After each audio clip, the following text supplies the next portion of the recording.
What we're thinking, like, there's one market over here, there's another market over here.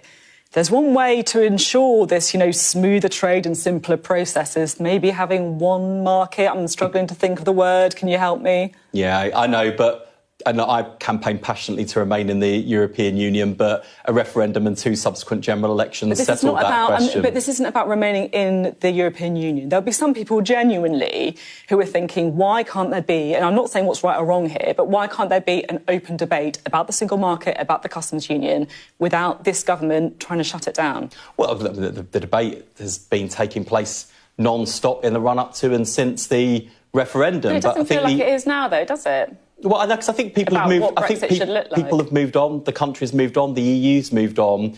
And let me tell you, not just here but in Brussels, there is no appetite to relitigate those arguments, to reopen things that have been settled.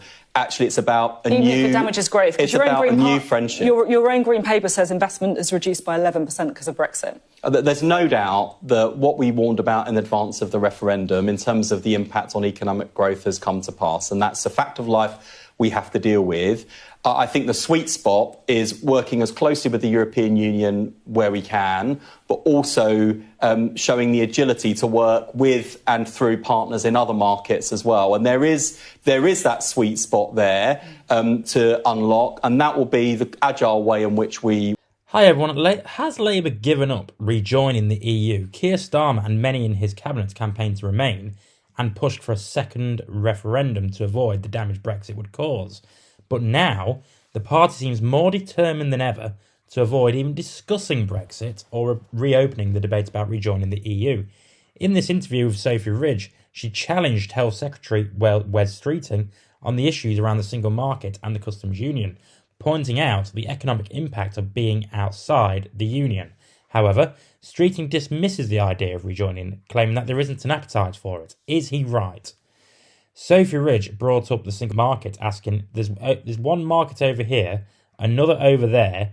Isn't there a simpler way to ensure smoother trade processes like having one unified market? Streeting acknowledged that he had campaigned passionately to remain, but insisted people had moved on. The country has moved on, and so has the EU. He even pointed out that there is no appetite in Brussels to reopen the conversation. However, this stance seems to ignore the very real consequences of Brexit, as Labour's own Green Paper shows that investment has reduced by 11% due to Brexit. Streeting's solution? A sweet spot of working closely with the EU whilst maintaining agility to engage with other markets. But is this enough, and what the fuck does it mean? It feels like Labour has abandoned the idea of undoing the damage of Brexit, settling instead for making it work. Behind closed doors, something may be happening, but publicly, it's all about moving on. But the truth is, if Labour wants to grow the economy, they must be open to trade and immigration, areas where their stance currently mirrors Conservative policy. For example, Labour backed the same immigration restrictions introduced by James Cleverly, which turned away much-needed workers in the care sector and the NHS. If Labour truly wants to boost the economy, they should be talking about reducing trade barriers and being open for foreign investments, yet they seem to be afraid to even mention the word Brexit, let alone consider rejoining the EU or the customs union. Starmer could use Brexit as a legitimate explanation for the economic struggles, unlike the Tories who used it as a scapegoat. Labour should be asking the public, do you want to continue stagnating, or would you like to see jobs and public services improve? An honest debate about rejoining the single market, customs union, or even the EU should be on the table. Labour has a majority and could initiate these changes if they'd had the political will. Rejoining the customs union alone would improve trade, although it would require negotiations and legislative changes, but Labour seem unwilling to even make that case to the public, choosing instead to stick with the Making Brexit Work slogan. But let me know what you think in the comments. I've been Jake from Just Jake, and as always, I'll see you next time.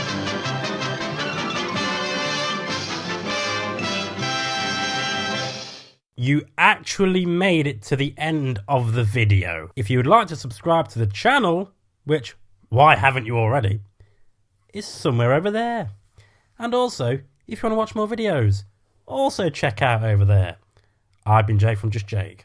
See you later.